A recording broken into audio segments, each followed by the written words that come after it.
नमस्कार, कैसे हैं आप सब। आई होप आप सब अच्छे होंगे, स्वस्थ होंगे, मस्त होंगे अपने अपने लाइफ में। यार, दुनिया को पहले फ्री ऑफ कॉस्ट कोई सर्विस दिया जाता है और उसके बाद फिर ऐसे वसूली किया जाता है कि किसी को बिलीव भी नहीं हो पा रहा है, या सपने में भी कह लिया जाए कि सपने में भी नहीं सोचा होगा कि इस तरह से वसूली किया जाता है। आज की वीडियो में हम यह सीखने वाले हैं कि यार, फ्री में तो कोई चीज नहीं मिलता। अगर कोई आपको फ्री में कोई चीज दे रहा है तो मान लीजिए उसके बदले में आपको कुछ न कुछ देना ही होगा। आज दीजिए, कल दीजिए, 50 साल बाद दीजिएगा, लेकिन वो देगा, आपसे ले लेगा। जो भी आपको फ्री में अगर कोई वस्तु दे रहा हो, कोई सर्विस दे रहा हो, किसी भी ईटीसी अगर कोई फ्री में आपको देता है तो मान लीजिए कि वो आज न कल आपका कर्जदार है, आपसे ले ही लेगा, चाहे जिस भी तरह से ले, गाइज ले ही लेगा। नमस्कार, हम बात कर रहे हैं आज जियो के ऊपर। मुकेश अंबानी अपने बेटे अनंत अंबानी की शादी कर रहे हैं और शादी में यार कई हजार करोड़ रुपए पैसे खर्च हो रहे हैं। 1 करोड़ 2 करोड़ रुपए पैसे खर्च नहीं हो रहे हैं, कई हजार करोड़ रुपए पैसे खर्च हो रहे हैं। ये ऐसा गूगल बाबा बताता है, ऐसे इंफॉर्मेशन न्यूज आए हुए हैं सोशल मीडिया पे। और गाइज, कैसे नहीं खर्च होगा जिस शादी में विदेशों से मंत्री, राष्ट्रपति, उप मुख्यमंत्री कई विदेशों से, कई अन्य देशों से बुलाए जा रहे हैं। अपने देश से बिहार के लालू प्रसाद यादव की पूरी फैमिली को बुलाया गया। यार, आखिरकार जब इतने बड़े बड़े लोगों को बुलाया जाएगा तो वाकई है कि पैसा तो खर्चा होगा। ठीक है, पैसा खर्चा कर रहे हैं, उनके पास पैसा है, खर्चा कर लेने दीजिए। लेकिन यार, जब से जियो का दाम बढ़ा है और जियो का दाम बढ़ने के साथ साथ सबके मन में यही भाव आ गया कि मुकेश अंबानी जी अपने बेटे अनंत अंबानी जी की जो शादी में खर्चा कर रहे हैं वो पूरे खर्चा जनता से ही ले लेंगे। जियो के जितने भी सब्सक्राइबर्स हैं, जियो के जितने भी यूजर्स हैं, उन सब से वो ले लेंगे। आज हम बात करेंगे कि आखिरकार जियो, एयरटेल, वोडाफोन का प्राइस इतना हाई क्यों हुआ और बीएसएनएल जो हमारी गवर्नमेंट कंपनी है टेलीकॉम सेक्टर की, वो ज्यों का त्यों कैसे स्टक रह गया, ना ऊपर गया ना नीचे गया। तो आज बीएसएनएल वापसी आ सकती है या नहीं आ सकती है, इसके बारे में हम आपको 100% इंफॉर्मेशन देने वाले हैं। 100% इंफॉर्मेशन देने वाले हैं। वीडियो को लास्ट तक बने रहिएगा, सब कुछ आपको डिटेल्स में बता देंगे, शेयर कर देंगे कि आखिरकार बीएसएनएल वापसी आएगा कि नहीं आएगा। और लास्ट में आप सभी को 3-4 बातें ऐसे सिखाने वाला हूं जो कहीं किताबें में आपको नहीं मिलने वाले हैं, कोई कॉलेज, स्कूल, यूनिवर्सिटी में नहीं मिलने वाले हैं। वैसे लर्निंग, वैसे सिखलाई आज हम आपको सिखाने वाले हैं, तो वीडियो को लास्ट तक बने रहिए। तो चलिए, चैनल पे नए आए हैं तो चैनल को सब्सक्राइब, लाइक, शेयर, कमेंट कर दीजिए। वीडियो को शुरू करते हैं और ले चलते हैं आपको स्क्रीन पे। साथियों, स्क्रीन पे ले जाने से पहले हम आप सबके सामने एक बात पूछना चाहते हैं। आप सब बताइए कि क्या बीएसएनएल को वापसी आना चाहिए या नहीं आना चाहिए। आप सब मुझे कमेंट बॉक्स में बताइए कि क्या बीएसएनएल को वापसी आना चाहिए या नहीं आना चाहिए। ये आप सबके ऊपर निर्भर करता है। कैसे निर्भर करता है, आगे बात करते हैं।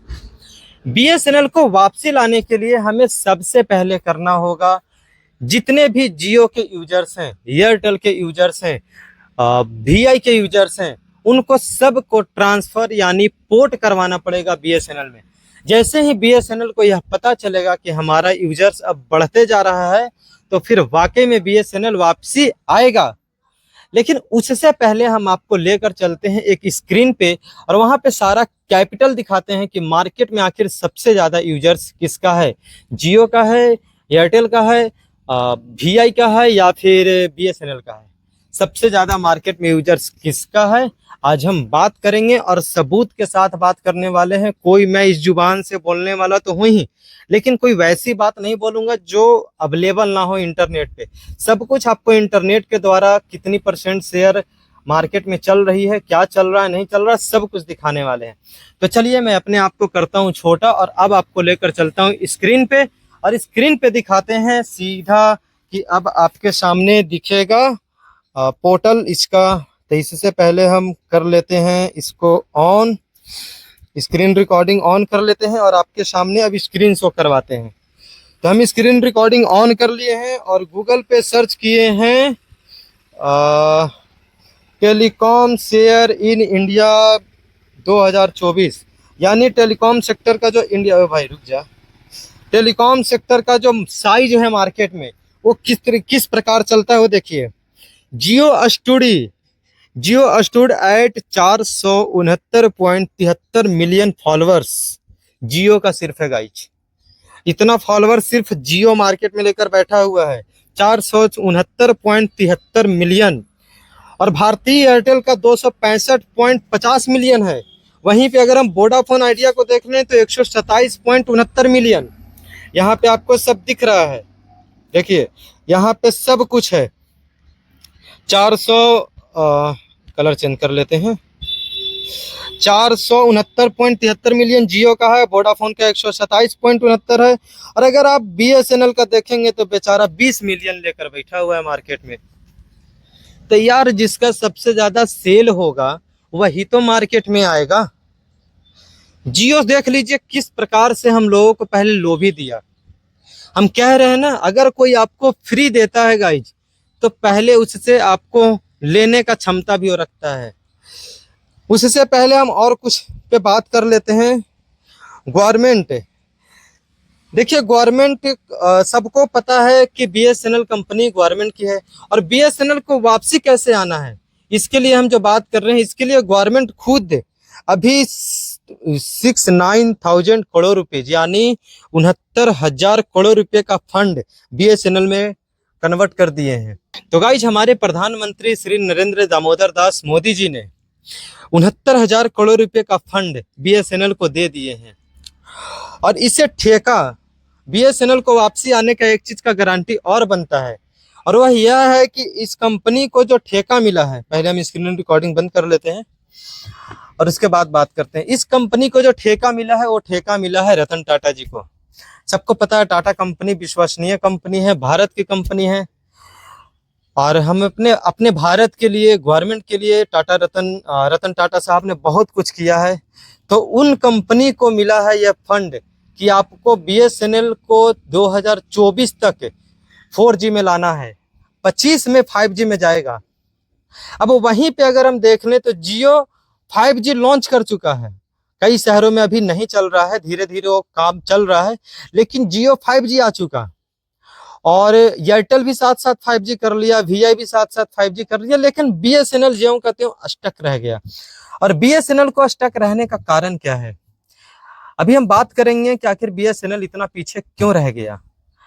इसके पीछे देखिए कई बार ऐसा पढ़ने को मिला है गूगल पे, इंटरनेट पे, कि जैसे ही BSNL गवर्नमेंट कंपनी थी, जब भी कुछ पैसे ज्यादा आते थे तो इसमें सबसे ज्यादा जो अंदर के BSNL के जो गवर्नर हुआ करते थे, जो मेन हेड हुआ करते थे, वही घपलबाजी करते थे, यानी वही धोखेबाजी करते थे, वही पैसे का लेन देन इधर उधर करते थे और प्राइवेट कंपनी बनाने के चक्कर में लगे हुए थे। यानी गवर्नमेंट की जितनी भी संपत्ति थी वो अपने पर्सनल में यूज कर रहे थे। इसके कारण गवर्नमेंट को पता चला, उस मंत्री को भी साइड किया, फिर सेकंड मंत्री को लाया, वहां से उसको भी साइड किया। इसके बारे में हम नेक्स्ट वीडियो बताएंगे, फाइनल आपको एक रिपोर्ट देंगे। लेकिन BSNL को पीछे होने का सबसे बड़ा रीजन यही है कि जैसे ही CBI ने जांच किया तो CBI ने कहा यार इसको अब आगे बढ़ाने की कोई जरूरत नहीं है, क्योंकि इसको जब भी कोई फंड दो तो बार बार इसमें जो मेन हेड आते हैं, मंत्री हो या जो भी हो, वो बार बार खा लेते हैं। सिंपल सी बात में कहा जाए तो वो खा लेते हैं, यानी घूसखोरी कर लेते हैं। तो इस वजह से BSNL को आगे नहीं बढ़ाया गया।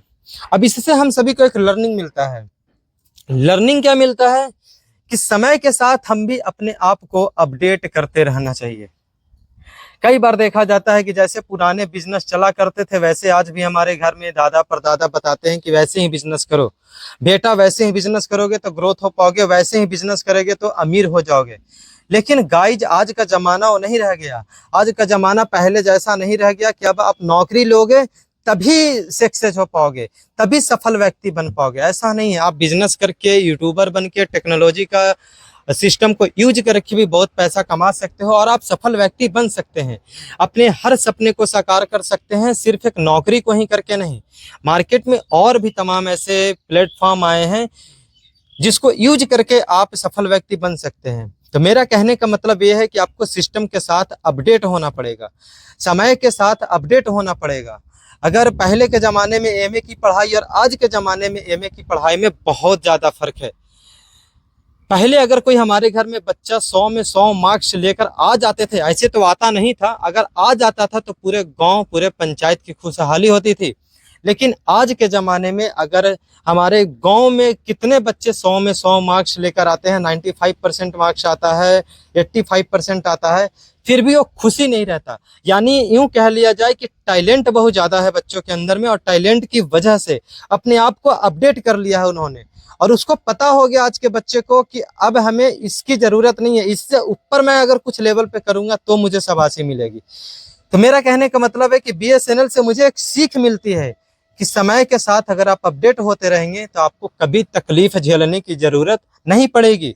जिस प्रकार से आज बीएसएनएल को तकलीफ झेलने की ज़रूरत पड़ रही है कि मार्केट में सारी टेलीकॉम सेक्टर कंपनियां 5G लेकर आ गई है और अभी बीएसएनएल को 4G में ही कन्वर्ट करने में दिक्कत हो रही है।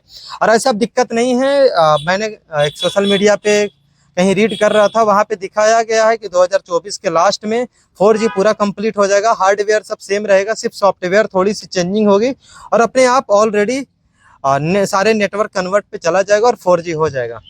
तो अब रीजन क्या है यार, आज हम फिर से हम वही टॉपिक पे लेकर चलते हैं जहां से मैंने शुरू किया था कि आखिरकार जियो कहते हैं लोग कि मुकेश अंबानी इतने ज्यादा अमीर व्यक्ति हैं कि पूरे भारतवर्ष को कई महीने बैठा कर खिला सकते हैं, तो फिर आखिरकार भारत के जनता को, गरीब को क्यों लूटा जा रहा है? पहले तो आदत बना दी है, फ्री ले लो, फ्री ले लो, फ्री ले लो, जियो फ्री ले लो, रिचार्ज फ्री ले लो, बातें फ्री में कर लो, इंटरनेट यूज फ्री में कर लो, फ्री फ्री फ्री करके उसके बाद से एक ऐसा टेक्नोलॉजी सिस्टम आया कि अब आपको 99 रुपये का मेंबरशिप लेना पड़ेगा। ये आज की कहानी नहीं है, 2016 की कहानी है जब जियो आया था। उस समय कहा गया 2015, 16, 17 में आया था ना, हाँ, उस समय कहा गया कि अब आपको 99 रुपये का मेंबरशिप लेना पड़ेगा। अब आप एक सोच लीजिए कि अगर 1 करोड़ लोग भी यूजर्स उस टाइम बने होंगे तो 99 रुपये करके 1 करोड़ रुपया दिए, 99 करोड़ रुपया तुरंत तो कन्वर्ट कर लिए, अपने पास रिकवरी आ गया पैसा हो। फिर उसके बाद रिचार्ज को थोड़ा महंगा किए, फिर थोड़ा महंगा किए, फिर थोड़ा महंगा किए, और आज तो गाइज ऐसा हो चुका है कि 2 सिम चलाने वालों की हालत खराब है। जो भी इंसान 2 सिम चला रहा है उसकी हालत खराब हो गई है रिचार्ज करने में, लेकिन मजबूरी है, आदत है।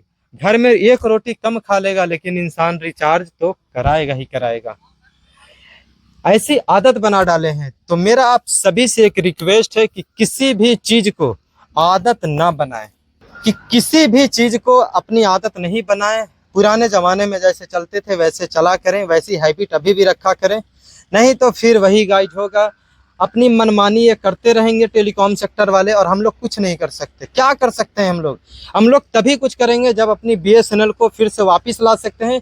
और वापस लाने के लिए जैसा अभी हमने कुछ देर पहले कहा कि आप सभी को पोर्ट कराना होगा बीएसएनएल में, तो मैं भी अभी जाऊंगा मार्केट और बीएसएनएल में पोर्ट कराऊंगा। जब पोर्ट कराऊंगा तो आपको वीडियो बनाकर दिखाऊंगा कि देखो मैं अपनी सिम को पोर्ट करवा लिया हूँ, आप लोग भी जाकर बीएसएनएल में पोर्ट करा रहे हो। और बीएसएनएल के सबसे ज्यादा यूजर्स बनिएगा, जितना ज्यादा से ज्यादा यूजर्स बनेंगे बीएसएनएल को पता चलेगा नहीं अब सही है, तो फिर उसको वापसी आने का 100% चांस है कि वो आ सकता है।